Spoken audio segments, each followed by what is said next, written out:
കഥയും കാമ്പുമില്ലാത്ത തട്ടിക്കൂട്ട് സിനിമകൾ ആദ്യ ദിനം തന്നെ ഉപേക്ഷിക്കുന്ന പ്രേക്ഷകരെ ആസ്വാദനക്ഷമത കുറഞ്ഞവരെന്ന് വിളിച്ച ചലച്ചിത്രകാരന്മാർ ഈ പ്രേക്ഷകരെ കൂടി കാണുന്നു.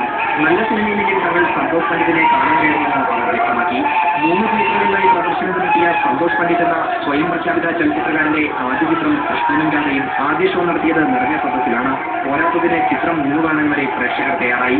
സിനിമ എന്ന മാധ്യമത്തിന്റെ മല്ലേഖന മേഖലയെന്ന് മുഖ്യധാരയിലുള്ളവർ തള്ളിയ ചിത്രത്തെ പ്രേക്ഷകർ ഇരുവയും വേണ്ടി സ്വീകരിച്ചതൊന്നുമല്ല. ഒന്ന് കണ്ടുനോക്കി മാത്രം. തങ്ങൾ നിർമ്മാന്റെ പ്രതിഭയും പ്രതിഭാസവും തിരിച്ചറിയാത്തവരല്ലോ മലയാളികൾ.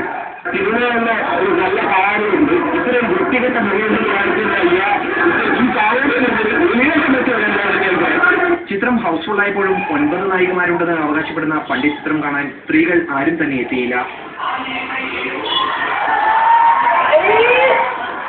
ആദ്യ സംവിധാന സംരംഭം മൂക്കും കുത്തി വീണാൽ പിന്നെ സിനിമ സ്വപ്നം മാത്രമാകുന്ന നമ്മുടെ ചലച്ചിത്ര മേഖലയിൽ സന്തോഷ് പണ്ഡിറ്റ് കൊടികുത്തി വാഴും. കാരണം ചിത്രം തിയേറ്ററിലെത്തും മുമ്പ് തന്നെ ജിത്തു ബായ് എന്ന ചോക്ലേറ്റ് ബായ്, കാളിദാസൻ കവിത എഴുതുന്നു എന്നീ സിനിമകളുടെ പണിപ്പുരയിലാണ് പണ്ഡിറ്റ്. ഞാൻ എന്റെ കഴിവിനനുസരിച്ച് ഒരു കാര്യം ചെയ്യുന്നു. ഏതർ നെഗറ്റീവ് ഓർ പോസിറ്റീവ്, ജനങ്ങൾ എന്നെ പറ്റി ചിന്തിക്കുന്നു. ഇനിയും എന്തൊക്കെ കാണണം നമ്മൾ മലയാളികൾ. India vision Kochi. ഒരു വർഷം